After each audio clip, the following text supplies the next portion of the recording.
Hi guys, welcome back to my YouTube channel. Today, I'm gonna teach you my recipe of pork siomai with mushroom and shrimp. So it's a pork mushroom shrimp siomai. Okay. So first, how much is this? How many? 1.4. This one prepare ground pork. This is around 1.4 pound of ground pork, and then you're gonna mix like minced carrots. This is about one equivalent to one small carrot. I grated this carrot into this thin thin pieces. Okay, and then the next ingredient would be how many, how much weight is this? This one around maybe 5 pieces of brown mushroom, white mushroom. It's actually white, so it's around 6 pieces of it. So you have to mince it, okay? So the next ingredient is the shrimp. This is about 16 pieces of medium-sized deveined and peeled shrimp. So you have to cut it into small pieces. And then the next ingredient would be the minced green onion leaves.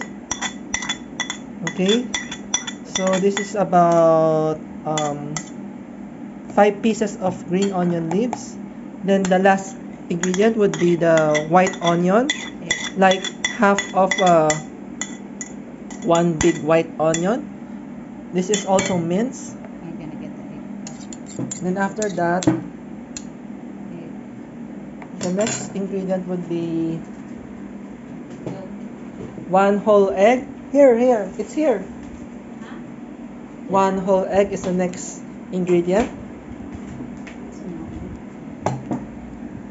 Crack the egg open and then put it in the mixture.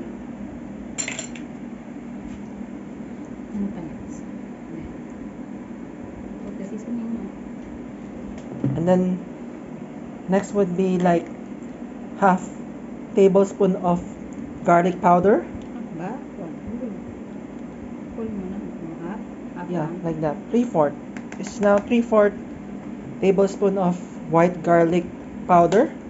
That's nice. And then the next ingredient would be black ground pepper. Half tablespoon, okay? This will make the add flavor to your siomai mixture, okay? And then the next would be kosher salt.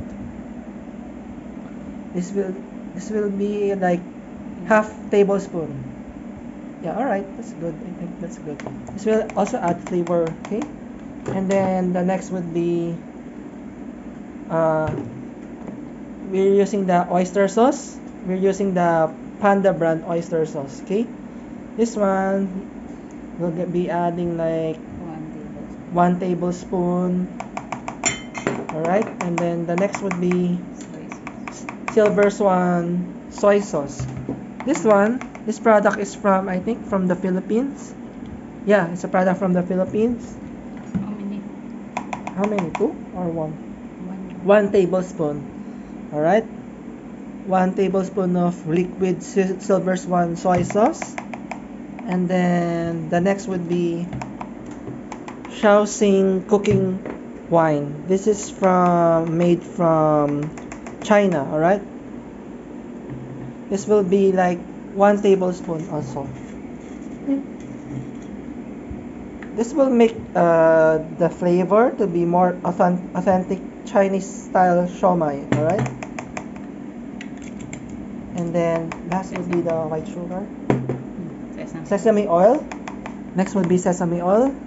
She'll be adding like 2 tablespoons of sesame oil. This will make the mixture smells good, really good, like give it a nutty aroma. See, we're using the kadoya pure sesame oil, which is from Japan. Alright? And then the last ingredient for the mixture would be like 1 tablespoon of table white sugar. Alright?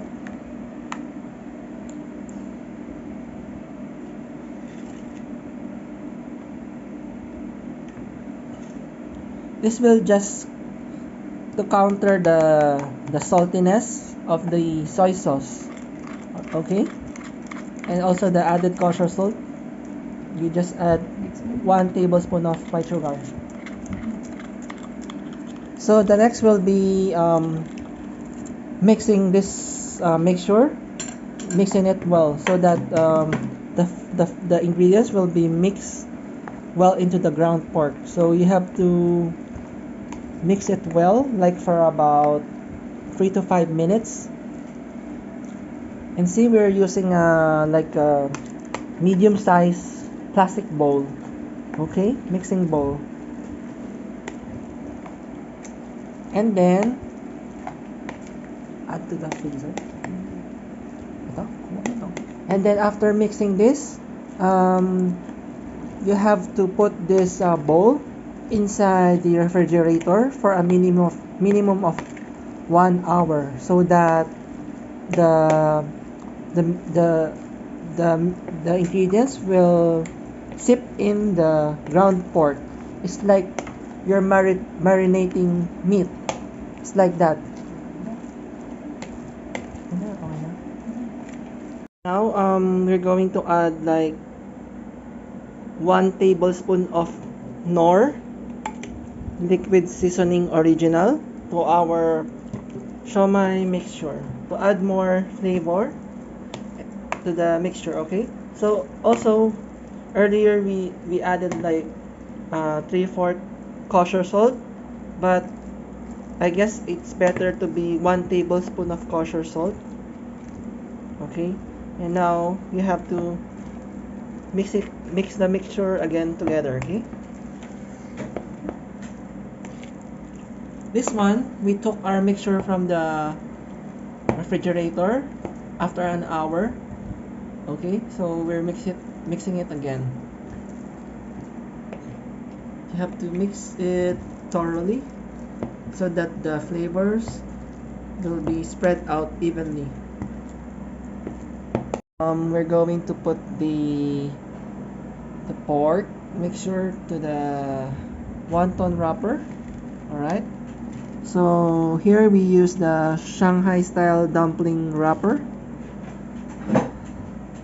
Then you're gonna put about 1 tablespoon of ground pork siomai mixture. Alright, then you have to press the meat inwards and then press the sides evenly, okay? You have to press it firmly and make it flat, just like that.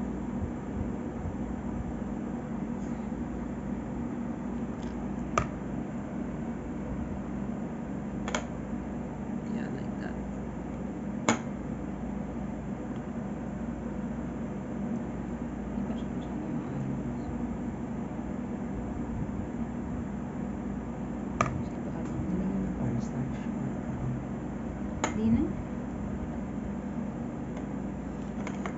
Alright, so this will be its appearance. So we're gonna make another one.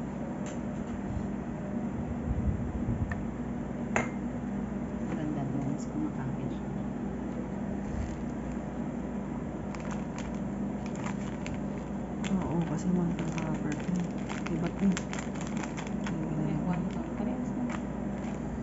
we're gonna make another pork siomai.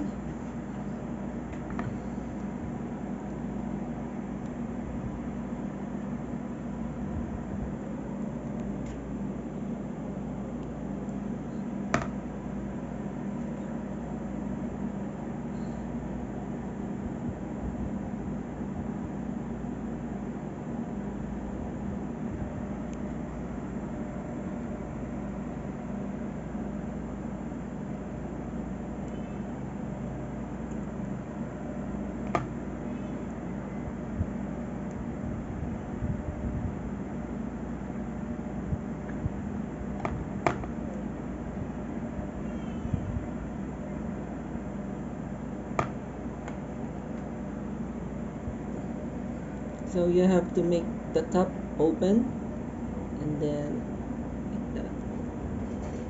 Sometimes you can add carrots on top of the siomai, but for us we made it like this.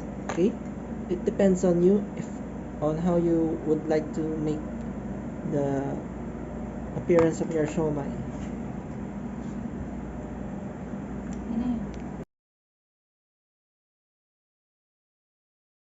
Now, we have done like around 41 pieces of siomai for that amount of mixture. Alright, we made like 41 pieces. And then now you're gonna prepare your steamer. You could use like use your rice cooker for steamer if you don't have like this. Okay. And then now you have to spread the vegetable oil on the surface of the steamer so that your pork siomai will not stick to it when you steam it. Okay. These are steamer.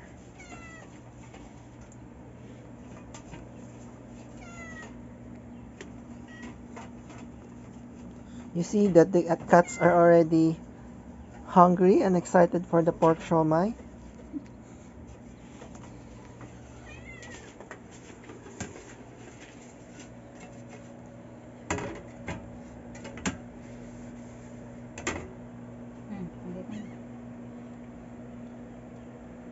Then how many pieces are you going to put here? Like the whole or? No. Hindi ko pa alam kung ano.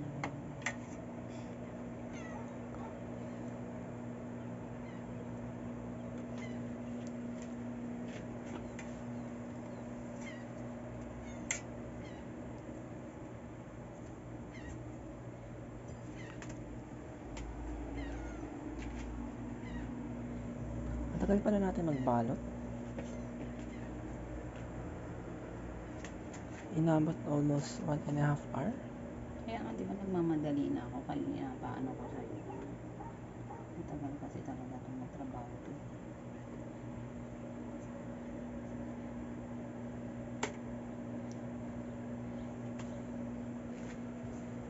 Yeah, you have to put the siomai like this, like you leave some space in between them so that they won't stick to each other, okay? You have to make gaps in between the siomai. Ito muna.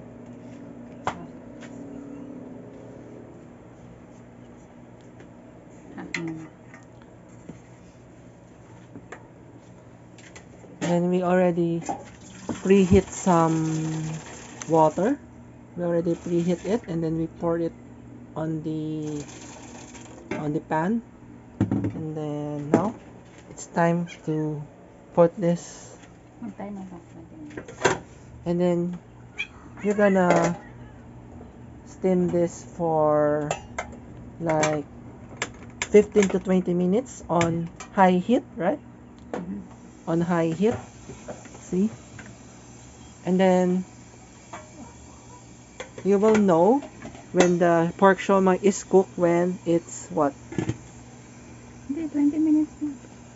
You're gonna know it when it's become like the meat becomes firm and then it changes in color. That's when you know that it's already cooked.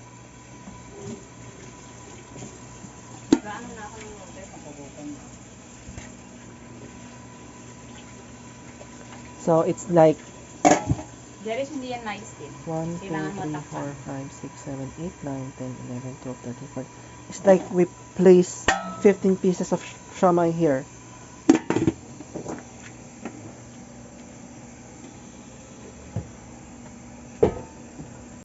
And now after about 20 minutes of steaming, here is the fully cooked pork shrimp siomai. Okay, so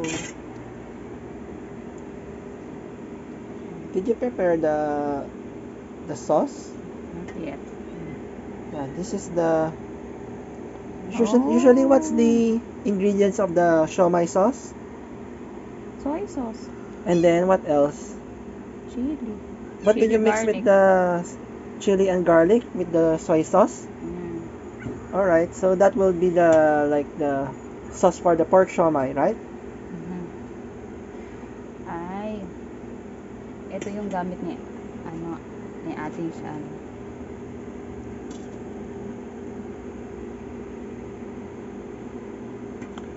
Then after this first batch of siomai, we're gonna put in again the rest of the Bukas na iba. siomai, alright? Bukas na iskin yung iba.